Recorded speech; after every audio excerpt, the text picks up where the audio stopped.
Welcome to the deep dive. We sift through interesting sources to pull out the key insights for you. Glad to be here. Today, we're diving into something, well, pretty unusual.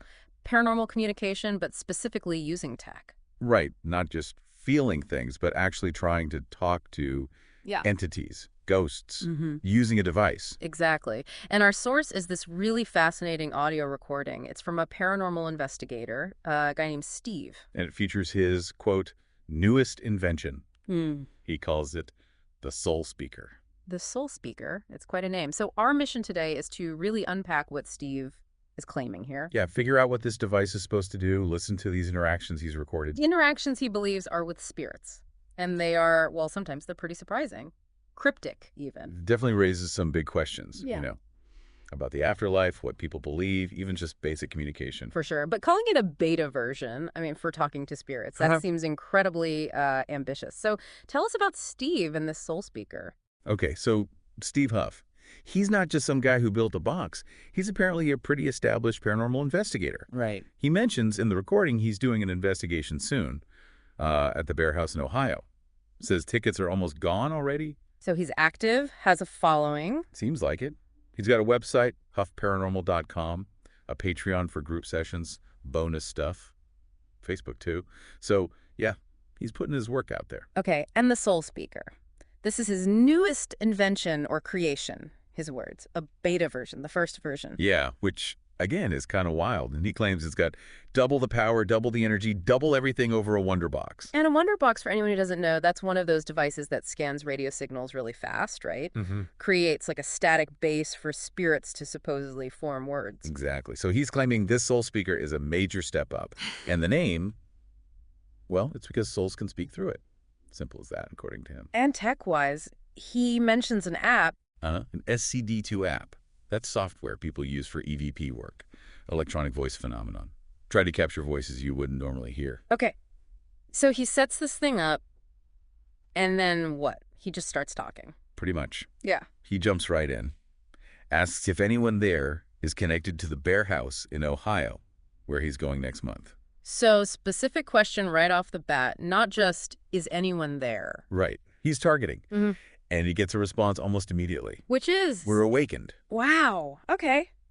That's quite an opening. Definitely sets a tone, doesn't it? Like they were waiting, or maybe the device itself woke them up somehow. And then it gets practical, right? He's trying to figure out how communication even works with this new box. Yeah, you hear him trying to sort of coach them, like try to learn how to use this. And you even hear what sounds like a spirit voice acknowledging it's tricky. What do they say? Something like, I'm talking, so are you. And then it's a little different than the Wonder Box. So they know his other devices. That's interesting. Apparently. Mm-hmm. And Steve himself says, still trying to dial in the sound. We're getting there. So it feels very much like an experiment in progress. Okay, so they're figuring out the tech. Do they say anything else about themselves? They do. One of them says, I have a better path. A better path, meaning? Steve asks for clarification, and the response is just the afterlife. The afterlife. So they're self-aware, they know they've passed on, and they see it as a better path. That's a lot to take in. It really is. Yeah. And it leads Steve down this whole other line of questioning. About belief systems. Exactly. He asks things like, what is your God's name? And do you believe in the Creator? Really direct questions. And the answers. They mentioned the Creator, the Heavenly Father. Pretty standard terms, maybe. Okay. But then they get really specific. They say, Jesus says that we can know, and you can know what Jesus is, you can know. Jesus specifically, not just a general creator. Right. So Steve pushes a bit further. He asks, do you pray to Jesus? Yeah. The answer he gets back is, you have to. Whoa. Not we do or it's good to, but you have to. Like, it's a requirement. That's how it sounds. Yeah. A command, almost. Yeah. It's quite a statement coming from, well, wherever it's coming from. Definitely raises theological questions. So Steve's talking to these entities. Does he try to figure out what they are, like their basic nature? He does. He asks straight up, are you good or evil? Bold move. And he also tries to clarify their origin. Like, your entities, but were you once human like me? He mentioned some people think these voices aren't human spirits. He asks, are you a human soul? Help me out here. Does he get a clear answer on that? Not explicitly in this recording, no. It's more indirect clues. Like he asks who makes the rules over there. Who makes the laws? Yeah, what do they say to that? The spirit just kind of echoes him back. Who makes the laws? Hmm. Evasive? Or maybe laws don't work the same way. Hard to say. Could be either. But then there are these moments that sound almost personal. Like what? Well, one spirit just says to Steve, "Oh, for sure, I like you." Huh. Just out of the blue. Seems like it. Adds a weirdly human touch, you know. And they also make comments about the device or maybe the room. One says, "Looks very dangerous." Dangerous? The SoulSpeaker? Maybe. Or maybe the energy. Another comment is, "It's sliding." Sliding? What's sliding? The box. We don't know. It's just these cryptic little observations about the physical environment, which is interesting in itself, like they're watching. Okay, this is getting stranger. But what about Steve's goal?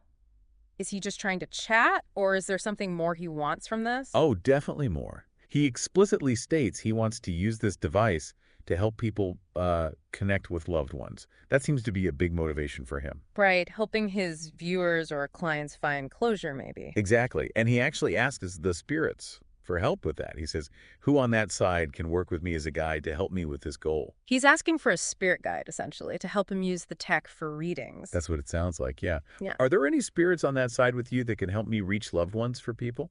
He's looking for collaborators, basically. Yep. Wow. An interdimensional partnership. Pretty much. And then near the end of this clip, he really focuses back on the device itself, on the energy. What does he say? He holds up part of it saying, "I made this device for you." Yeah. He tells him to grab this again. This is the main energy transfer of this box down here.